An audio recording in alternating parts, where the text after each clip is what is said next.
Hey guys, look at an interesting video on Wild Rift. So today we're back with a Misfortune Supplementary guide, and today we're going to be going over Crit Misfortune. So now, overall, it's a supplementary guide because as I mentioned, it is basically an alternative viable build for Misfortune. Now honestly, I believe that the lethality build, which is this one, is better. Now the main reason why I think this one is better is because Wild Rift generally has shorter games, and this lethality build is generally going to get you a lot more like snowballing potential, and it's also slightly cheaper in terms of the total cost as compared to the crit build. The crit build is more expensive, takes longer to get to each of your items because they all cost a lot more gold, and generally by the time you reach like somewhere near the full build, the game is normally already decided in terms of which team is gonna win. So generally, this is not really going to be the best build from Misfortune, but I still think that this is an amazing build, and it's also a really good build when you're against a tanky team. So generally, you generally pick Misfortune into a but with a team with some sort of wombo combo. Like, you generally pick it with someone with a huge AOE ultimate. Think like Malphite, Seraphine, maybe Kennen, Diana, some sort of huge AOE teamfight ultimate to layer with your ultimate, because if you don't have that, which we have had matches where I played Misfortune and you don't have that at all, basically you're almost never going to really get a chance to use your ultimate in a very effective manner. Like, you might get a second or a second and a half of hitting the enemy with the ultimate, but without other CC, you really aren't going to be able to get that. So anyways, what I'm trying to get at here is basically that's when you pick Misfortune. So the crit Misfortune is better when you're against tanky targets, because generally Misfortune pick is not really determined by the enemy team, it's kind of more determined by your team. So if the enemy team has like a tanky champion or two, it could be the time to go for the crit Misfortune. Now in this in the gameplay, you will see a little bit later on, you will see that the enemy team isn't really tanky. It's just that I kind of really wanted to test out the crit Misfortune build, which honestly does huge damage and does more damage than the lethality Misfortune, but as I mentioned, it's also a lot more expensive, so that is kind of the trade-off. You spend more gold, but you end up doing more damage. So yeah, either way, we're gonna get into what the build actually is. So first up, you actually start off with the Stormrazor. So of course, Stormrazor is the go-to crit item for basically any ADC who can build it and goes crit. You get the starting AD, you get the crit rate, you get the attack speed, and as well as the energized slow. So after that, the 2-item combo obviously is with the IE, gives you more AD, more crit, and of course more crit damage. And then for the boots, I generally go for either Merc Treads or plated steel caps, depending on what I need, because you will eventually go for a Bloodthirster, so I don't really feel the need to go for Gluttonous Greaves here. And obviously for the enchant, generally you go for Stasis. Protobelt is also an option that you take relatively often, and you also can go for QSS if you need it. And yeah, so next up you go for the Serelda's Grunt. So you go for it like one item later compared to the lethal. Actually, no, you don't. You actually go for it same third item on both builds. So this, of course, is mainly to slow people with both your ultimate and your E as well. So you can actually hit people with more of your ultimate. And after that, you go for the Bloodthirster, which of course gives you more AD, more crit, and of course the lifesteal, which I think is really helpful on Misfortune because she does big damage, so she's gonna have big amounts of lifesteal. And finally, you top it off with the GA, of course, mainly for the revive. Now, Misfortune, completely no mobility, so it's really easy to get caught out and just instantly just die. She's also really, really squishy, so I think you do need that GA for that. Now, if your GA is down, options you can replace it with. Normally, I go for the Rapid Fire Cannon. This gives me 100% crit, as well as double energized items to give me that extra range, because one shot from Misfortune, like, combine the energized 2 energized item damage combined with Misfortune's passive damage can more or less half health a squishy target if you go for this full crit build. And aside from that, that's pretty much your other option is going to be Static Shiv. Another option is also going to be the Solari Charge Blade, but in my opinion now Solari Charge Blade has really fallen out of favor, although Misfortune spams her Q quite a bit and can benefit from the Radiant stacks, but really I feel that the extra range and the synergy with the Stormrazor is just really way better, and go for the Rapid Fire Cannon basically is what I'm trying to say. So now for the runes. I like going for Conqueror because, in my opinion, Lethal Tempo not suitable on Misfortune because Misfortune is not really the kind of ADC that, even when you build crit, auto attacks a lot. She does auto attack quite a bit, but mainly what she wants is more just AD so that her Q hurts more because you're going to be spamming Q a lot and you generally auto attack unique targets. You're not spam auto attacking the same target a lot. So I don't really feel like Lethal Tempo is really good on Misfortune. I think Conqueror is way better. You go for Hunter Vampirism for the lifesteal, of course, because before you get the Bloodthirster, you don't quite have a lot of lifesteal, so this is going to be your main form of lifesteal. Then I like to go for Nullifying Orb. Now, basically, I like to go for Nullifying Orb on any ADC that is laning phase focused. So think like Misfortune, Lucian, Jhin, like any strong laning phase champion. I like to go for Nullifying Orb, but those later game ones like Jinx, I don't quite go for it. Now, this is because this can be the difference between life and death in the laning phase when you're in those all-ins. So that's why I like to take the Nullifying Orb. And I like to end it off with a mana flow ban. Now, of course, in this build, we don't have the mana mune, so you're going to be running out of mana relatively quickly, and the mana flow ban actually helps a lot. Now, even though you're building crit, it's still important to have mana to cast mainly your Q for a lot of crit damage, and also your E when you want to combo it with your ult. W, of course, helps out a lot with your attack speed and auto attacks as well. So, by and large, all your skills are still relatively important, even on crit Misfortune, so mana flow ban is still going to be something you want to get. Spells, obviously you go for Flash and you go for Exhaust. So Exhaust obviously used for divers, assassins, etc. If you don't like it, go for the Barrier. So with all that out of the way, we can actually move on to the gameplay itself. Alright, so here we are moving on to the gameplay. So now, as I did mention a little bit earlier, you normally want to build Crit Misfortune into a tanky team, or if you expect to go into really late game. So it's not really quite that situation. Like, the only real tanky character on that team is probably Darius, but as I said, I just wanted to test out how good Crit Misfortune is. And I saw my opportunity because in my team I have a Seraphine, which has a huge AoE ultimate, Jax, which has a relatively good AoE stun if he uses it into multiple people, Veigar's Cage can trap multiple people, so really relatively good AoE CC from those three, and Bran can also do huge AoE damage, not CC the setup for me, but can combo with me for huge AoE damage. So basically, we kind of have a kind of almost full-on teamfight team. Compared to their team, which does have a cannon, but aside from cannon, the rest of the team not really quite the best in team fights. Of course, if Darius starts getting huge resets, then that would be the case. But this is a Darius support, so a little bit of a strange one here. I don't think I've ever seen a Darius support before. But to his credit, he is taking Aftershock and he is not stealing any CS or anything like that. So he is really playing Darius support. And based on his name, kind of looks like this is a Darius main. So I don't know, maybe he got Aura Field support. I doubt he plays Darius support on the regular, although that is of course possible. But either way, we're not here to talk about Darius support. We're here to talk about Misfortune. So now, I know it's kind of really confusing what I've been saying so far about when to go lethality and when to go for crit. At the end of the day, you want to pick Misfortune with a team with huge AoE, so this team. And at the end of the day, really, if you want to simplify it and boil it down to like a simple sentence, it would be it's based on your personal preference.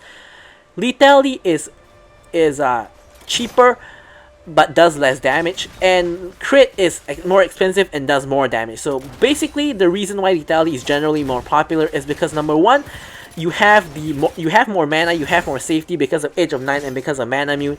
And number 3 is that the game normally doesn't last long enough for crit to really be so effective compared to lethality, because with crit, you need to hit like your 4th item. So after getting your Stormrazor, IE, and Seraldas, you also need to get the Bloodthirster to really feel the effects of the crit build, like how the crit build.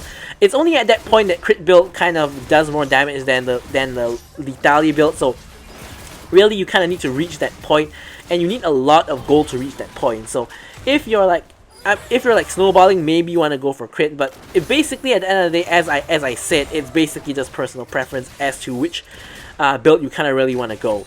So now, as you guys can see in the lane, Misfortune, you generally want to bully. Of course, it's pretty common sense by now. I don't think I really need to explain this, but basically all you want to do as Misfortune in lane is you want to hit your Q onto minions and bounce it to crit onto enemy champions wherever you can. And that's basically your entire goal in the lane, which is kind of why you want the mana flow ban to have mana to spam your Qs as well. So that's basically all you really want to do in lane. Then it comes to those like huge dragon and baron team fights where you want to wombo combo with your team and ult in a safe position where you won't get interrupted, hopefully, and you can just blast them into next week, basically. Now, of course, Misfortune counters, there are quite a lot. Champions like Nami that can interrupt her ultimate mainly. A lot of those type of basically any champion that can interrupt her ultimate. Yasuo, who can win wall her ultimate, is also a huge counter. But on their team, as you guys can see, there isn't really quite a huge counter to my ultimate. If Darius gets in range to hook me, that could be the case. Ahri Charm and Ash Arrow could also be threats, but generally those are not really easy to execute compared to something like a Nami Wave or a Yasuo Wind Wall to block my ultimate. So we should be relatively fine in this particular match. So as you guys can see, because Darius support can exert next to no pressure, and that's why some champions are meant to be support and some champions are really hard to be support. Because look at the Darius, like the only thing he can do is probably to flash hook us, but as long as we stay out of range of him doing that, it's pretty much fine. Of course, they do actually have kill threat. Like a flash hook by Darius into Ash Arrow could mean death for me or Seraphine, considering where we are rather squishy. But aside from that, there really isn't too much we can do. There we go. There is the flash hook. Seraphine flashes the Ash ultimate, and they both get hit by Seraphine ult, and I layer my ult over it. So that's basically the goal of Misfortune. When someone hits a huge AOE ultimate, or not even ultimate, some huge AOE CC, doesn't have to be an ultimate. You just tap your ultimate, of course aim it, not tap it. Aim your ultimate and just shoot them with your ultimate over their ultimate. And that's basically all you need to do as Misfortune. You're picking Misfortune not for spamming Qs or not for auto-taking. You're picking Misfortune for the ultimate. Because basically she's the only ADC in the game that has a huge AOE ultimate. No other ADC has that, and every other ADC does some other job better. Like if you want huge burst crit damage, like Jin is probably better. He does more huge burst crit damage. So you want someone that can spam and uses lethality. That's gonna be like Varus. So really, the only unique thing that Misfortune brings to the table is that huge AOE ultimate. So that's really what you're here for, to use that huge AOE ultimate. So yeah, that's pretty much what she's for here. Jax gets caught, kind of, so no ultimate here. Of course, we just use it to kill the enemy, so not too much we can do here. Seraphine trying to steal the dragon, but to no avail. So we kind of just lose the dragon there. Not too much we can do about it. I mean, we already basically won the lane. We got the first tower, and yeah, we do lose the dragon because we don't have the tempo, because we did have to reset. But yeah, you know, it is what it is. So here, I'm not going to walk up because two of them are there. So I'm just going to wait for the wave to come in. Then I'm just going to clear the wave. And yeah, so my team in the meantime going for that Rift Herald. Next wave is coming in, so I'm just going to be clearing up that wave. Obviously, there's no tower here for me to take anymore, so I really just don't want to waste the CS. Take the CS and just head over to the either to the Rift Herald fight to join if the fight is still ongoing, or to the mid lane to take the CS or to push up mid lane. So as you guys can see here, that my team is kind of a little bit more focused on taking top tower than really taking the Herald. So it looks like I will actually make it in time. So here, I'm going to hit over to the Rift Herald.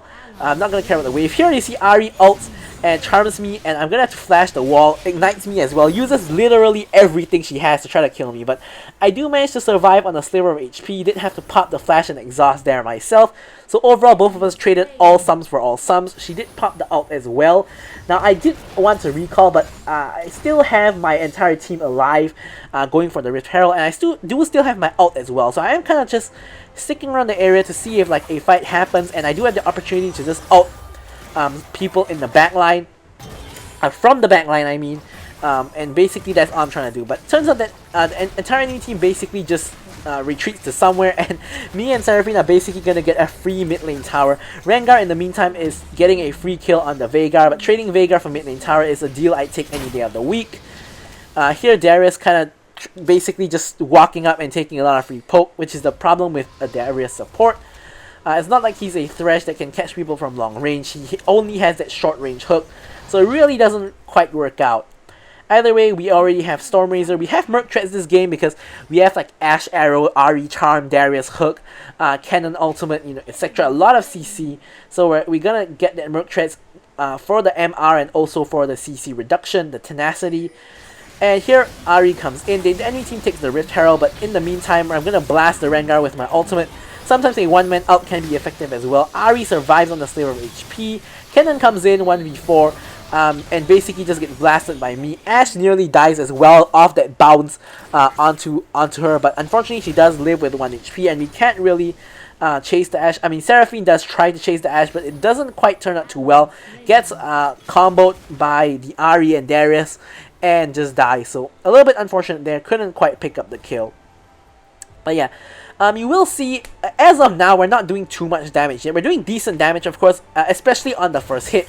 Miss Fortune always does a lot of damage on the first hit because of her passive, of course, but overall not huge damage yet. You will see when we reach maybe 3 to 4 items, we will be doing huge damage. Like, you will see that on the ult, on crit Miss Fortune in particular, like this doesn't work on lethality Miss Fortune, because on lethality Miss Fortune you really need people to combo together with you on your ult. But with crit Miss Fortune, when you get your Seralda's Grudge and you just ult somebody, sometimes staying them taking like 1 second of damage can instantly kill them. The reason for that is because you can crit on your ultimate waves. So when you crit on your ult waves, you know, with especially the increased damage from the IE, it can, you know, actually be instant burst onto a squishy target. If they have like no armor at all, that 1 second of your ult can actually 100 to 0 them. And I don't know if you'll see that later, but we'll see. I think I might have bursted someone with my ultimate in this gameplay, but we'll see. Did have a couple of gameplays of the crit Miss Fortune, because I have been practicing crit Miss Fortune quite a bit. But yeah, so here just clearing up the wave again. Nothing too much happening. I do see a fight between Darius and Jax happening. Jax is obviously winning the fight, but I'm going to rotate over to see if I can really do anything about it. Ahri unfortunately reaches there before me, and Jax dies. Darius lives on 1 HP, and I reached there just a little bit too late. A little bit unfortunate yet again. Darius actually eventually dies to the red buff, I believe. So all kind of works out. Ends up being a 1-for-1 trade. Ahri Charm goes wide. And here, getting the bounce onto Ashe. I mean, of course, we're not in the laning phase anymore, but any opportunity you have to get off the bounce, obviously you want to be doing that.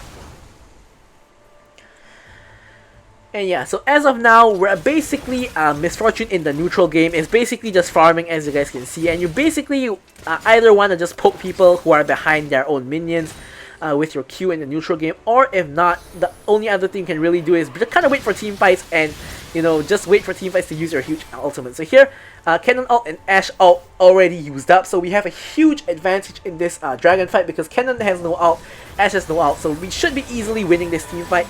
As you guys can see, we ult over the Seraphine ult yet again. Accidentally cancelled it a little bit early there, causing the Ashe to escape on 1 HP, which is really my bad. I kind of double tapped it by accident, so I'm not double tapped it, but I kind of tapped it and I tapped my movement joystick by accident, although I didn't actually move at all, but it did cause me to cancel the ult, because you touch the movement joystick, the ult cancels. So really kind of a mechanical misplay, not really a misplay, just kind of a huge my bad in that scenario. So we do actually get the dragon ourselves. Of course our Jax did die, but no threat of the of a steal, so we easily pick up the dragon ourselves. And we back. I pick up the IE as well as building turret Seralda's. I pick up Zhonya's as well. Zhonya's is of course for Cannon, because the moment Cannon comes in with ult, you gotta hit the Zhonya's straight away before you get stunned. If not, you're just gonna get stunned and bursted afterwards. So we also have, of course, the Last Whisper, which is gonna help against the Darius, who is a little bit tanky. But of course, we really wanted from the Seralda's Grudge, which we're kind of getting there, but not quite yet. Alright, so here, Darius kind of gets caught, chain CC'd, and dies to Seraphine. And yeah, Ashe Arrow comes by again. High Noon Ashe Arrow really looks pretty good there, but doesn't quite connect yet again. So here, just easily clearing the wave. Miss Fortune's wave clear is really pretty insane. Because when she crits on the minions, she does huge damage. Generally, like, you know, you Q auto a minion, the minion's gonna die. And they did actually nerf Miss Fortune's wave clear eons ago. Like, by now it's over a year ago, but I still remember it because Miss Fortune used to be the best ADC in the game, and one of the things they targeted was her wave clear. But she still does insane wave clear, as you guys can see. So not too big of a deal there. Now here you guys can see Cannon and Rengar are dead. Ashe and Ahri are in the top lane. So here we can basically pick up a free bottom lane tower without really any threat at all. So here, free bottom lane tower for us. Next minion wave does come in, so we're gonna pick up the next minion wave as well. At the same time, blue buff is spawning. You can see from the yellow hourglass. There we go. Blue buff has spawned. So we're also gonna take the blue buff. So basically, we're just gonna take everything off the cross map, because obviously our team died 2 for 2 basically at the top lane, which is a even trade, but we did win the trade macro overall because we did get the tower, the blue buff, and minion waves. So yeah, all's good. So here we're kind of trapping in the bush, but at the same time channeling recall in case no one comes by, which no one really does. So I do go back and get my Sorella's Grudge. So at this point, at 3 items, you are really strong already. I did say that to see the instant burst, you do need to reach Bloodthirster. Now that is in comparison to the lethality build, but as just Miss Fortune by herself, when you hit 3 items, you're going to be really strong already after you get the Sorella's Grudge. So here, as you can see, we're just going to easily farm up the Wolf Camp. One of the fastest farming ADCs due to her passive. As long as you constantly switch targets, you're going to be farming really fast. So not quite any issues there in that department. So here, kind of a huge fight happens in the bot lane. Kind of skirmish still ongoing, so I'm gonna just move myself over there, see if any of my damage is required. Not quite, because the fight is kind of over already. Look at that huge damage onto the Ashe. Does more than 1/3 of her damage. Same goes for the Rengar. Rengar lives on 1 HP, and I ult over. Cannon ults over me. And I live on 1 HP, hit my stasis, but Darius is over there, so I die, I think, to his Zeke's convergence, if I'm not mistaken. But yeah, so Zeke's convergence off the Darius does kill me, and Darius is building kind of a support build. He does have the Zeke's convergence, so he really is a support Darius. That's all I can really say. But really unfortunate, Ashe lives on 1 HP again. First time was my mistake for, of course, not holding my ult properly, but second time she just got really lucky. She escapes again, and I pick up my first death of the game, 3-1 and 10. Now really not getting a whole lot of kills this game, getting a whole lot of assists instead. Still got the most goal in the game though, 12k goal. Rengar trailing closely behind. But yeah, we're doing really good. Of course, building toward our Bloodthirster now. We got the Vamp Scepter, which is the most important component of it, for the lifesteal, of course. So here, yet again, nothing too much is happening on the map. Only the Baron is up, but we aren't quite strong enough to just simply force the Baron, because even though Cannon is not really doing the best, like a good, well-placed Cannon ult can really sort of screw us over. So we can't really risk simply just doing the Baron just straight up. So instead, we are back to the neutral game. This is, of course, it's kind of a boring phase of the game. The Elder Cloud Dragon is coming up really soon. So, I'm just going to reset, pick up whatever items I can, which is only really a crit glove. So, not the biggest buy in the world, but hey, it's better than nothing. And here, red buff is coming up, so I'm going to take the red buff as well. The red buff slow and the red buff burn going to be really helpful for me and my damage, of course. So here, red buff acquired. And Ahri sort of getting caught, really overextending, but doesn't quite die, lives on about a 1/4 HP. So of course I'm going to ping to attack Elder Dragon. Cannon is on the wrong side of the map, but Veigar is kind of responding to the Cannon, which is really needless, because all we really need to do is take the Elder Dragon. Here Rengar gets caught, basically by me and Seraphine. He dies, goes into GA. I get hit by the downtown Ashe arrow, but Rengar is still in GA, so he can't really do anything to me. And we do get the kill on the Rengar, which is of course the enemy jungle, so a huge pick by me and Seraphine. Darius left on 1 HP, no escape for him, he dies.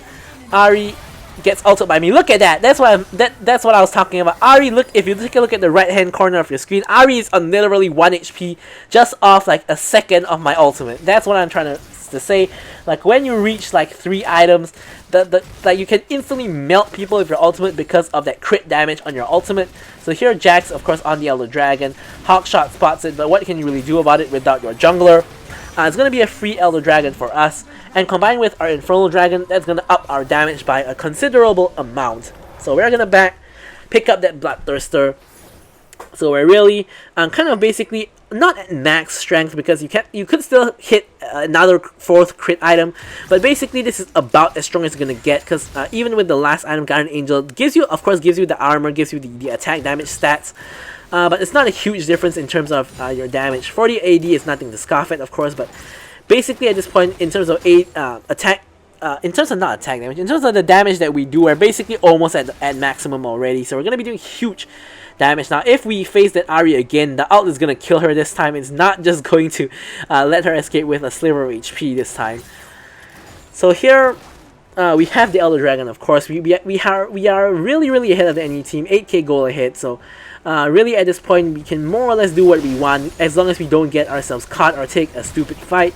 So here we're just gonna force down the mid lane tower. Huge damage onto Ahri. Just look at that bounce doing half health of her damage. I try to ult her for the kill, but she does manage to actually flash out, which is a little bit unfortunate. Instead, I'm going to change targets to Ashe. Ashe dies. Kennen tries to come in with his ultimate. Both me and Brand stasis immediately so we don't get hit. And we kill him. And we also kill the Rengar. Or rather, I should say Brand kills, but basically it's the team kind of kills them. So here, basically, I believe this is the end of the game. Ahri comes in, tries to charm, gets exhausted. And I end up taking aggro, I think because Elder Dragon burn is causing me to take aggro. Brand tries to recall in the enemy base. And Seraphine does end up trading overall with the Ahri. And yeah, we basically just win the game either way. It doesn't really matter whether Ahri dies or not. No way she could have defended that. So there we have it, Crit Misfortune. So thank you guys so much for watching the video. I'll leave you guys with the stats as usual. And goodbye.